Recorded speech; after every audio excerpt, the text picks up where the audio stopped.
Shut up and sit down.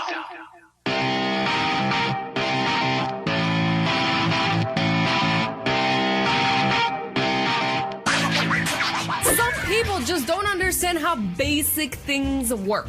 Because technology is bad. I wake up, I get dressed, go back to sleep, get up again, and then I slowly creep through the house. It's getting dark, I can't see. Make sure that I lock the door behind me. I head downstairs, unlock the bike, hop on and say peace out to the night. Y'all, the sun is slowly rising in the east. It's just another day, part of another week. I hit the street, make a right, head up the hill, wait at the light so that I don't get killed by an early morning driver. I'm an early morning bike rider, and I'ma try to... You are listening to the Dialed Podcast with Matt Grant, Sir Ian Gibson, Lance Hepler, and Jake Von During. Enjoy the show and thank you for listening.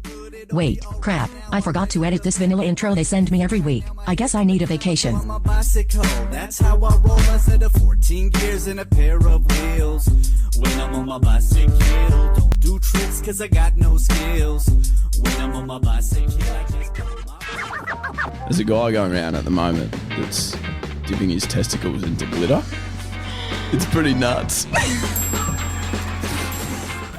Hi, welcome back to the Dial Podcast. I'm Jake Von During, and I'm here with nobody. It's just me. The guys are gone. Lance is out playing snowbird down in Arizona somewhere, riding his bike all over the place. Ian was at the coast. I was on the East Coast. Matt's doing YouTube stuff and busy chasing his cross-country kids all over the place. So we're going to do something a little bit different this week.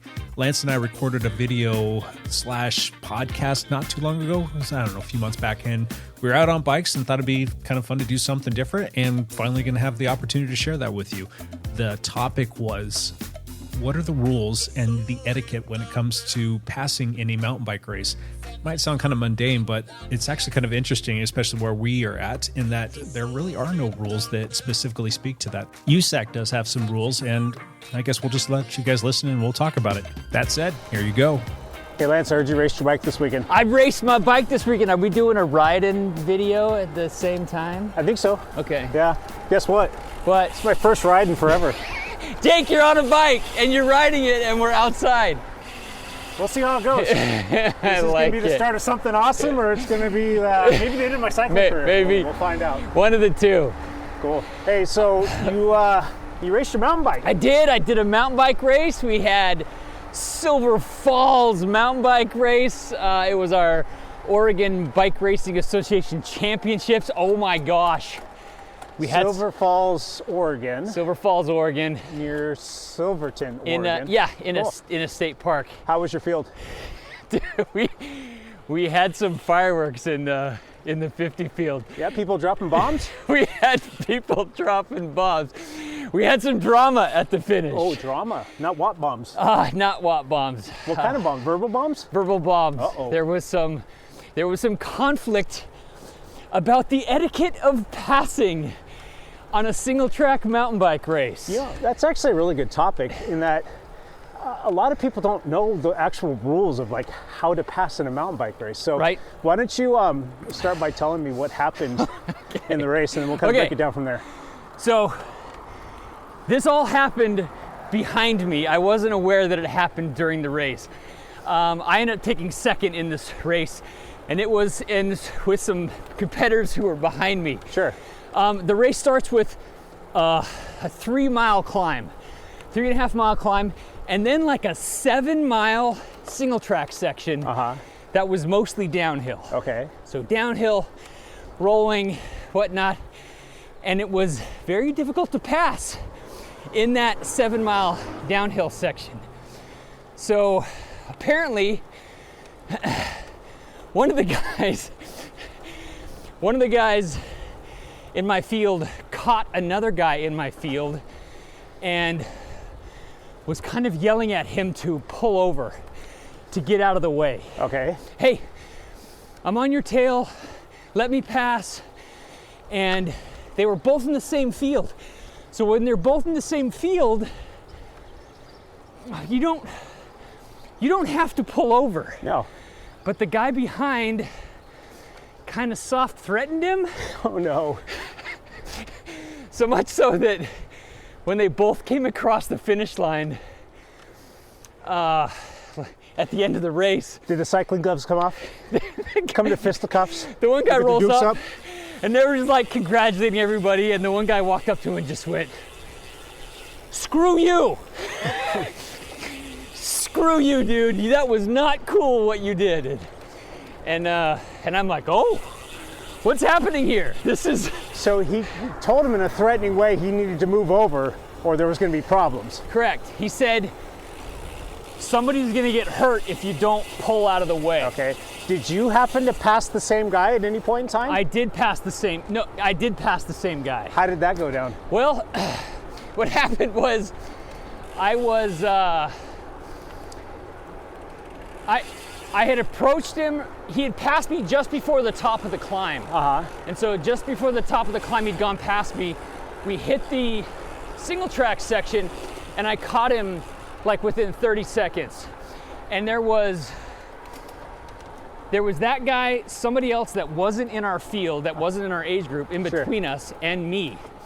And the guy in front of me was asking, "Hey, when it's safe, we'd like to get by. I'd like to pass." And he said, "Okay." And he kind of barely got out of the way. He got out of the way enough.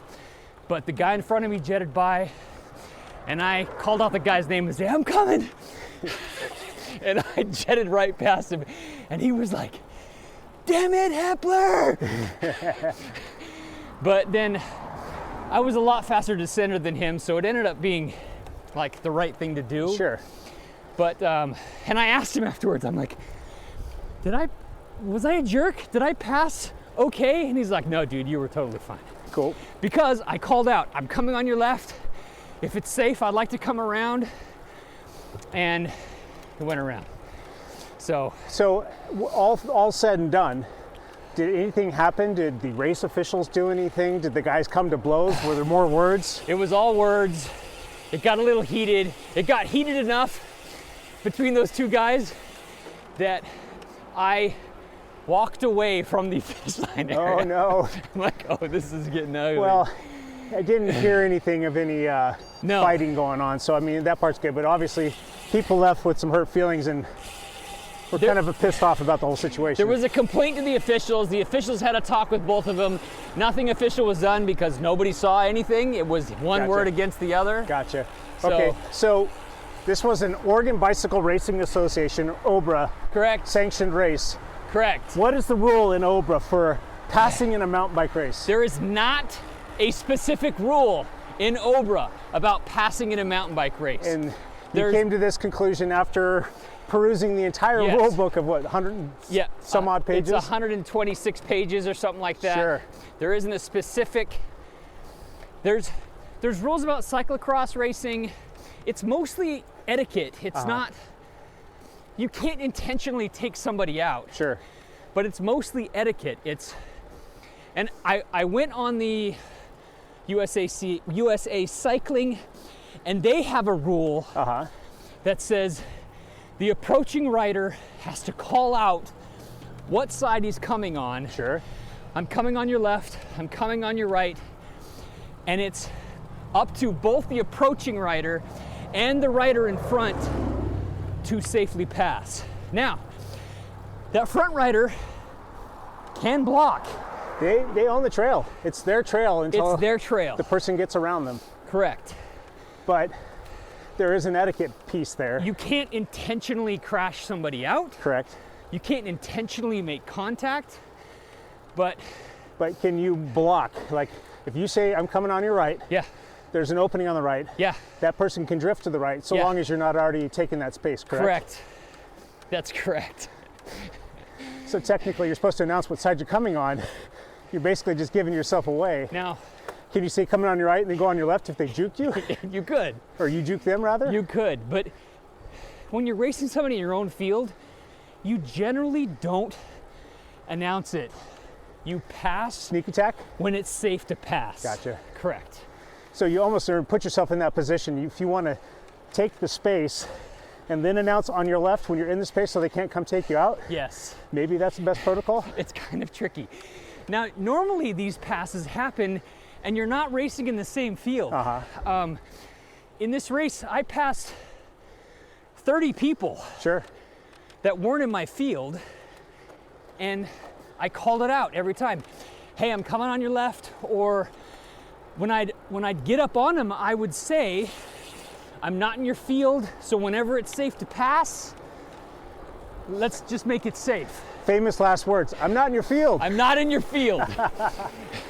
So most of the time, people are very cool about it. When you're racing somebody against your own field,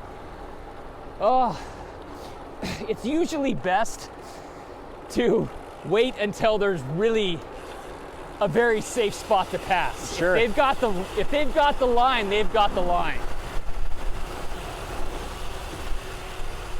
So it makes you don't want to crash them out. You don't want to crash yourself out. No. You don't want to come across the finish line and get into some fisticuffs again. No, this is dad racing. Yes. We're out here, all the dads racing against each other. We don't want to hurt each other. So, but that doesn't make us any less competitive, but point taken. So, for all intents and purposes, it finished and they kind of went their own ways and they're just going to have some bad feelings towards each other. That's correct. The Ober rule, non-existent. Correct. USAC rule is, basically announce yourself and just pass when it's safe. Correct. What is the etiquette in your opinion? What would you say is best practices and best etiquette for that situation? Like, if you're going down a hill in a race that you're trying to win, you know that you want to get on the podium, and you fought hard to get to where you're at, and you know that a competitor of yours is clearly a faster descender. Right. They come up on you and they say, hey, on your left, or I'm going to pass you, or something like that. What are you going to do? Are you going to let them go by, or are you going to block and try and maintain the position? Because if they're a better descender than you, and you just stay dead red in the single track, and you get to the bottom where maybe it's a little bit more flat or a climb where you know you're going to excel, and you can ride away from them as opposed to giving them that gap, what are you going to do? I'm going to let them by. You're going to let them by? I'm going to let them by. Just because it's the right thing to do? Yes. Okay. Okay, so same thing happened on the second lap. I caught a guy who was 39 and I'm 54, so we were in separate fields. Sure. And I wasn't in the lead at that point. I was in second. I ended up second in the race. I did not win this race. But I was second, and I was descending just a hair faster than him. He was actually going pretty quick. And I said, and he's like, hey, do you want to round me? And I'm like, my race is up the trail, so if it's safe to pass, I'll come around you. And he just pulled over immediately. Oh, that was cool. Yeah. And that's he's like, here, go Yeah. get him. I didn't get him. Yep. If it were me, I would do the same thing. Unless if it was like a situation where millions of dollars were on the line. But we don't race in those races. We don't race those and races. I would basically try and jump on his wheel, watch his line, try and learn something, see how he rolls, and then see as close as I possibly can, knowing that when we got to the bottom, if I've got more pop in my legs to get him on a climb or some flat stuff, then I'll overtake him there and then I'm gonna win a clean race. Right, for sure. Now there was a spot earlier in the race, in the first mile of the race, the 40 to 49-year-old field went in front of the 50 to 59-year-old field, and we hit a single track section that was actually pretty wide. It was like double wide, but wasn't double trail. Sure. And we hit a straight stretch. There were 8 guys in a line. Yeah. And I just said, I'm coming left, and just drilled it up the left side as hard as I could. Sure. And passed 8 guys. Zing, zing, zing, zing. Yep. And I just was saying the whole time, I'm coming left, I'm coming left. And most of them moved over. Yep. And one of my racers in my field, right on my tail, went right with me. He did what I would have done. Yep. So what you don't want to do is tangle bars with somebody and you both go down. Correct. That's no bueno. Yeah, that's not good for anybody. That's broken feelings, broken equipment, broken skin, all the fun things. All of that. I've had a race where I had It was a time trial race, and we had a long, steep climb to start the race. And I'm a little bit bigger of a guy, but I could still climb really well. My 32nd guy caught me about 2/3 the way up and just buried me in this climb. I mean, it was a mile-long climb with a average gradient that exceeded, I think, was 18 or 20%. It was pretty nasty, but anyway, he put a good chunk of time into me. We come off of that climb, some fun little downhill, another uphill, and then there's a ridge before we get to this last downhill section that was all single track fun and games through some wooded area with creek crossings, and that was my jam. I could absolutely fly through there. I caught him right at the beginning of that descent, and I tried to come around him a few times. He wasn't having it. He'd either put a few extra watts down, or he would just assume the whole space and not let me pass him. Yeah, he would kind of not block, but just ride wide. Ride wide, and Yeah. there wasn't a big gap to pass him, so he would almost accelerate through that, knowing that it's not like a tight hairpin turn or anything like that. He would accelerate just to make sure that I couldn't come around him in that space. Right. So, and that's fair.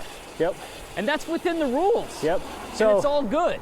this last mile section, I find myself sitting on his wheel, coasting more than I'm pedaling, nowhere to come around him.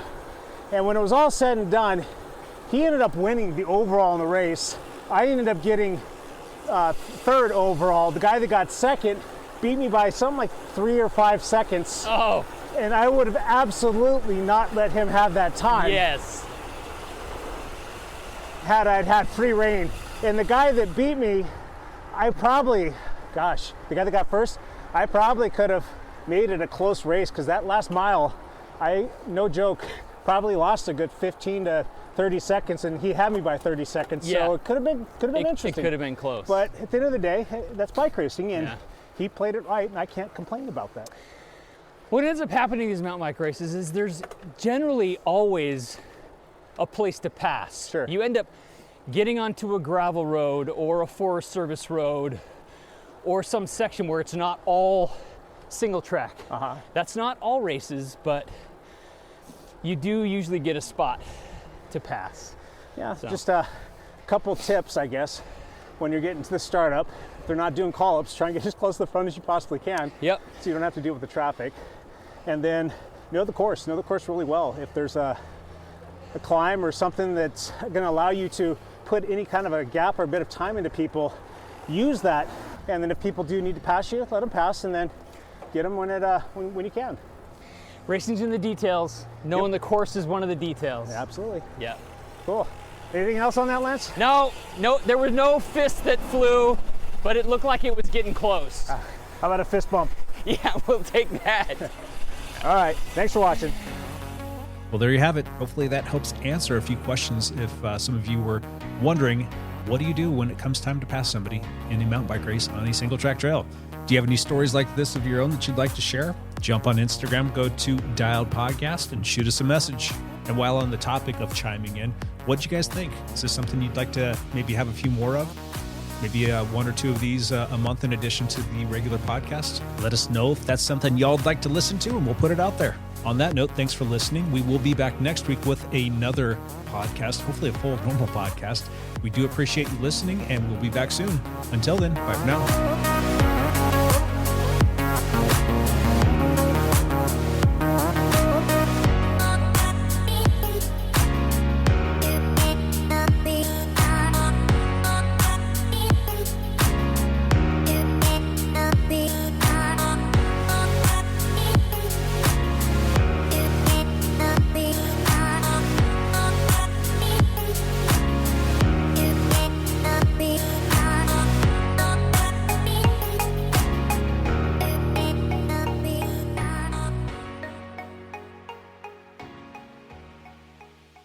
Heed! Paper! No! Move that melon of yours and get the paper if you can. Hauling that gargantuan cranium about. I'm not kidding, that boy's head's like Sputnik. Spherical but quite pointy in parts.